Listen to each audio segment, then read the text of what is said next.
প্রিয় দর্শক, জানিয়ে দেব আমাদের হাতে থাকা সর্বশেষ আপডেট আন্তর্জাতিক বাংলা খবর।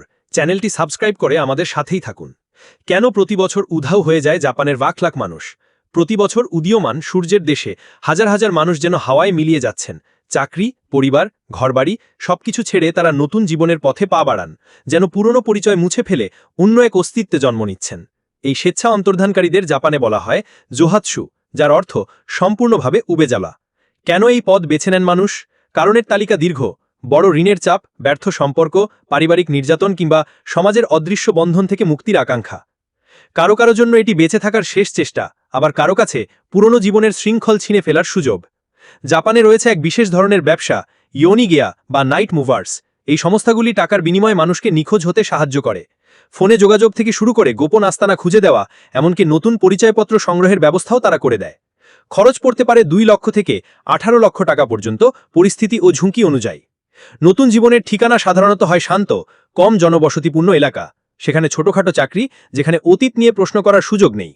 জাপানে গোপনীয়তার মর্যাদা এত বেশি যে কোনো অপরাধ বা দুর্ঘটনা না ঘটলে পুলিশও অনুসন্ধানে নামে না। ফলে জোহাতসু হওয়া অনেকের জন্য বাস্তবসম্মত সিদ্ধান্ত। তবে সবার গল্প সুখের হয় না। কেউ কেউ মুক্তি পান মানসিক চাপ থেকে, আবার অনেকে নতুন জীবনের একাকিত্বে হারিয়ে যান আরও গভীরে। 90-এর দশকে অর্থনৈতিক মন্দার সময় থেকেই এই প্রবণতা বেড়েছে, কিন্তু আজও জাপানের সামাজিক কাঠামো ও ব্যক্তিগত স্বাধীনতার এক অদ্ভুত মিশ্রণে জোহাতসু রয়ে গেছে রহস্যময়ী ও বিতর্কিত এক অধ্যায়। এদিকে আমরা অস্ত্র ত্যাগ করব না, লেবানন সরকারকে সতর্ক করলেন হিজবুল্লাহ প্রধান। হিজবুল্লাহর প্রধান নাইম কাসেম লেবানন সরকারকে কড়া ভাষায় সতর্ক করে বলেছেন, আমাদের অস্ত্র ত্যাগের কোনো প্রশ্নই ওঠে না। এই সরকার লেবাননকে ইসরায়েলের হাতে তুলে দিচ্ছে এবং যুক্তরাষ্ট্র ইসরায়েলি ষড়যন্ত্র বাস্তবায়ন করছে। ইরানের শীর্ষ নিরাপত্তা কর্মকর্তা আলী লারিজানির সঙ্গে বৈঠকের পর শুক্রবার 15ই আগস্ট এক টেলিভিশন ভাষণে এই মন্তব্য করেন তিনি। দীর্ঘদিন ধরে হিজবুল্লাহকে সমর্থন দিয়ে আসছে ইরান এবং তাদেরকে প্রতিরোধের অক্ষ একটি গুরুত্বপূর্ণ অংশ হিসেবে বিবেচনা করা হয়। গত বছর ইসরায়েলের সঙ্গে যুদ্ধে অনেকটাই দুর্বল হয়ে পড়ে হিজবুল্লাহ। এরপর যুক্তরাষ্ট্রের চাপের মুখে বছরের শেষ নাগাদ হিজবুল্লাহকে নিরস্ত্র করার জন্য সেনাবাহিনীকে একটি পরিকল্পনা তৈরির নির্দেশ দেয় লেবানন সরকার। এ বিষয়ে কাসেম বলেন, ইসরায়েলের দখল ও আগ্রাসন এভাবেই চলমান থাকলে আমাদের প্রতিরোধ থামবে না। প্রয়োজনে আমরা যুক্তরাষ্ট্র ইসরায়েলি ষড়যন্ত্রের বিরুদ্ধেও লড়াই করব। সরকারকে সতর্ক করে তিনি বলেন, সরকার যদি আমাদের মোকাবিলা করতে চায় তাহলে লেবাননে আর কোনো প্রাণ বাকি থাকবে না। সরকার এমন এক পরিকল্পনা বাস্তবায়ন করছে যা দেশকে গৃহযুদ্ধ ও অভ্যন্তরীণ সংঘাতে ঠেলে দিতে পারে। তিনি আরও বলেন, হিজবুল্লাহ ও তাদের শিয়া মিত্র আমল আন্দোলন আপাতত যুক্তরাষ্ট্র সমর্থিত নিরস্ত্রীকরণ পরিকল্পনার বিরুদ্ধে কোনো বিক্ষোভ কর্মসূচি নিচ্ছে না, কারণ তারা এখনও সরকারের সঙ্গে সংলাপের সুযোগ দেখছে। তবে ভবিষ্যতে এই বিক্ষোভ কর্মসূচি যুক্তরাষ্ট্র দূতাবাস পর্যন্ত পৌঁছাতে পারে বলেও ইঙ্গিত দেন তিনি। অপরদিকে দ্রুত বিকাশমান বিশ্ববাজারে যৌথভাবে হালাল পণ্য উৎপাদন করতে পারে মালয়েশিয়া ও বাংলাদেশ। ডক্টর ইউনুস মালয়েশীয় বিনিয়োগকারীদের বাংলাদেশে হালাল পণ্যের উৎপাদন সুবিধা বাড়ানোর আহ্বান জানিয়েছেন অন্তর্বর্তী সরকারের প্রধান অধ্যাপক মোহাম্মদ ইউনুস। একই সঙ্গে দ্রুত বেড়ে ওঠা বৈশ্বিক হালাল পণ্যের বাজারে দুই দেশের যৌথভাবে প্রবেশের প্রস্তাব দিয়েছেন তিনি। আমাদের সম্পদ একত্র করতে পারলে হালাল খাতি হবে ঢাকা ও পুত্রজায়ের মধ্যে অংশীদারিত্ব বৃদ্ধির সবচেয়ে স্বাভাবিক ক্ষেত্র।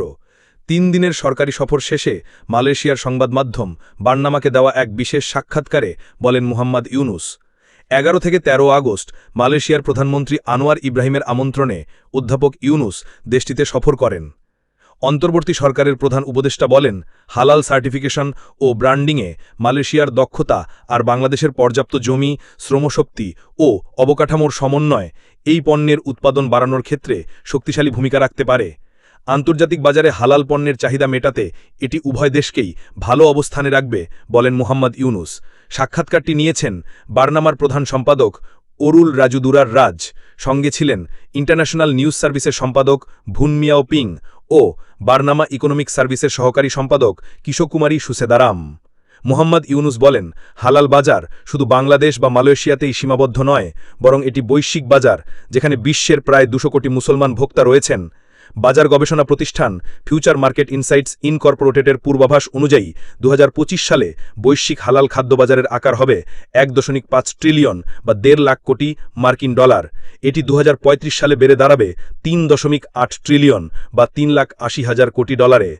বাজার গবেষণা প্রতিষ্ঠানটির প্রতিবেদনে বলা হয়, পরিষ্কার লেবেলযুক্ত, নৈতিকভাবে উৎপাদিত ও স্বাস্থ্যসম্মতভাবে প্রক্রিয়াজাত খাদ্যপণ্যের চাহিদা বেড়ে যাওয়াই এ প্রবৃদ্ধির প্রধান চালিকা শক্তি। এমন পরিপ্রেক্ষিতে এবং কাজ শুরু করার লক্ষ্যে সম্ভাব্য সুযোগ সুবিধা যাচাইয়ে মালয়েশীয় বিনিয়োগকারীদের একটি প্রতিনিধি দল বাংলাদেশ সফরে আসবে বলে আশা প্রকাশ করেন অধ্যাপক ইউনুস। বলেন, আমরা প্রয়োজনীয় জনশক্তি সরবরাহে সহায়তা করতে পারি। প্রধান উপদেষ্টা জানান, হালাল পণ্য উৎপাদনে মালয়েশীয় প্রতিষ্ঠানগুলো যেন সহজে কারখানা স্থাপন ও উৎপাদন বাড়াতে পারে, সেজন্য বাংলাদেশ প্রয়োজনীয় সুযোগ সুবিধা ও সহায়তা দিতে প্রস্তুত। আমরা সব সুবিধা দেব, বিশেষ করে হালাল পণ্য উৎপাদনের জন্য শ্রমিক সরবরাহ করব। আপনারা আমাদের এলাকায় কারখানা স্থাপন করুন, যা যা প্রয়োজন আমরা দিতে পারব। এটি দ্রুত বেড়ে ওঠা একটি শিল্প, তাই আমাদের এর সুযোগ নিতে হবে, বলেন শান্তিতে নোবেল বিজয়ী এ অর্থনীতিবিদ। অধ্যাপক ইউনুস আরও বলেন, বাংলাদেশের উদ্বৃত্ত যুব শ্রমশক্তি মালয়েশিয়ার শ্রমিক সংকট কাটাতে সহায়ক হতে পারে। মালয়েশিয়ায় সম্মানসূচক ডক্টরেট ডিগ্রি পেলেন মোহাম্মদ ইউনুস। মালয়েশিয়ার যেসব পণ্য উৎপাদন করছে সেসব কারখানা এখানে স্থানান্তর করতে পারে, কারণ আপনাদের শ্রমিক দরকার, আর বাংলাদেশে শ্রমিক রয়েছে। একই সঙ্গে বাংলাদেশ নিজেই 17 কোটি 1 লাখেরও বেশি মানুষের বিশাল ভোক্তা বাজার, যেখানে সবসময় পণ্যের ক্রেতা থাকবে, বলেন মোহাম্মদ ইউনুস। যদিও হালাল উৎপাদন যৌথ অংশীদারিত্বের এক স্বাভাবিক ক্ষেত্র, তবুও পোশাক শিল্প, সেমিকন্ডাক্টর, সামুদ্রিক অর্থনীতি, ডিজিটাল সেবা, আন্তঃসীমান্ত ব্যবসাসহ বিভিন্ন খাতে বিনিয়োগের সুযোগ ও সম্ভাবনা রয়েছে বলে জানান অধ্যাপক ইউনুস। হালাল বাজার শুধু বাংলাদেশ বা মালয়েশিয়াতেই সীমাবদ্ধ নয়, বরং এটি বৈশ্বিক বাজার, যেখানে বিশ্বের প্রায় 200 কোটি মুসলমান ভোক্তা রয়েছেন। মোহাম্মদ ইউনুস অন্তর্বর্তী সরকারের প্রধান। সফরে মোহাম্মদ ইউনুস ও আনোয়ার ইব্রাহিম মালয়েশিয়া বাংলাদেশ সম্পর্কের অগ্রগতি পর্যালোচনা করেন, গুরুত্ব আরোপ করেন বাণিজ্য, বিনিয়োগ, শ্রমশক্তি, শিক্ষা, পর্যটন ও প্রতিরক্ষা এবং পাশাপাশি আঞ্চলিক ও আন্তর্জাতিক ক্ষেত্রে পারস্পরিক স্বার্থ সংশ্লিষ্ট বিষয়াদিতে। মোহাম্মদ ইউনুস মালয়েশিয়ার ইসলামিক ডেভেলপমেন্ট ডিপার্টমেন্ট ও হালাল ডেভেলপমেন্ট কর্পোরেশনের কর্মকর্তাদের সঙ্গেও সাক্ষাৎ করেন। এছাড়া প্রোটন হোল্ডিংস, সানয় গ্রুপ বিহাট ও খাজানা ন্যাশনাল বিহেটের কর্মকর্তা ও বিনিয়োগকারীদের সঙ্গে বৈঠক করেন। সবশেষ জানিয়ে দেব, সিঙ্গাপুরে স্থায়ী বসবাসের সুযোগ, সময় লাগবে 4 থেকে 6 মাস। আধুনিক ও কার্যকর পরিকাঠামো আর বিশ্বমানের আর্থিক কেন্দ্র হিসেবে সিঙ্গাপুর এখন এশিয়ার অন্যতম জনপ্রিয় গন্তব্য। শুধু পর্যটক নয়, স্থায়ীভাবে বসবাসের ইচ্ছুক অনেক মানুষের কাছেও দেশটি এক আকর্ষণীয় ঠিকানা হয়ে উঠেছে। সেই সুযোগ আরও সহজলভ্য করেছে দেশটির পার্মানেন্ট রেসিডেন্সি বা পিআর ব্যবস্থা। এই পিআর পাওয়া গেলে সিঙ্গাপুরে দীর্ঘমেয়াদে বসবাস ও কাজের নিশ্চয়তা মিলবে। পাশাপাশি ভবিষ্যতের নাগরিকত্ব পাওয়ার পথও খুলে যেতে পারে। কারা আবেদন করতে পারবেন? সিঙ্গাপুরের পিআর ভিসা একজন বিদেশিকে নির্দিষ্ট শর্তে দেশটিতে স্থায়ীভাবে থাকার অনুমতি দেয়। অনুমোদন পেলে আবেদনকারী পান নীল রঙের পরিচয়পত্র, যা স্থায়ী বাসিন্দার পরিচয় হিসেবে ব্যবহার করা যায়। যারা ছাত্র হিসেবে অন্তত 2 বছর ধরে সিঙ্গাপুরে বসবাস করেছেন, 21 বছরের নিচে এবং যাদের জন্ম সিঙ্গাপুরের নাগরিক বা পিআর হোল্ডারের পরিবারে, সিঙ্গাপুরের নাগরিক বা পিআর হোল্ডারের জীবনসঙ্গী, সিঙ্গাপুরে দীর্ঘদিন কর্মরত বিদেশি যাদের কর্মসংস্থান পাস, এস পাস বা অন্য বৈধ পাস রয়েছে। দেশটিতে বাংলাদেশি টাকায় প্রায় 68 কোটি বিনিয়োগ করা বিদেশি উদ্যোক্তা, নাগরিক বা পিআর হোল্ডারের ওপর নির্ভরশীল ব্যক্তিরাও এ সুযোগ পান। প্রয়োজনীয় নথি: আবেদনকারীর পাসপোর্ট, বৈধ ভ্রমণ নথি ও ইমিগ্রেশন পাস, কর্মসংস্থান পাস যদি থাকে, জন্ম সনদ, শিক্ষাগত সনদপত্র, সাম্প্রতিক বেতন স্লিপ, স্পন্সরের পরিচয়পত্র, পূর্ববর্তী নিয়োগকর্তার সুপারিশপত্র, বিবাহ সনদ যদি থাকে এবং স্বামী বা স্ত্রীর শিক্ষাগত ও চাকরির নথি জমা দিতে হবে। নথিগুলো ইংরেজিতে না থাকলে নোটারিকৃত অনুবাদ দিতে হবে। আবেদন প্রক্রিয়া: 1. প্রথমে immigration and checkpoints authority of India বা আইসিএ এর ওয়েবসাইটে গিয়ে যোগ্যতার স্কিম যাচাই করতে হবে। 2. সিঙ্কপাস ব্যবহার করে অনলাইনে আইসিএ এর পোর্টালে লগ ইন করতে হবে। 3. আবেদনপত্র পূরণ ও প্রয়োজনীয় নথি আপলোড করতে হবে। 4.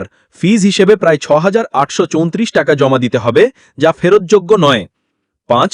প্রক্রিয়া সাধারণত 4 থেকে 6 মাস সময় নেয়, তবে কখনো আরও বেশি লাগতে পারে। 6. অনুমোদন হলে এনআরআইসি মানে আইডি কার্ড এবং পুনঃপ্রবেশের অনুমতিপত্র নিতে হবে।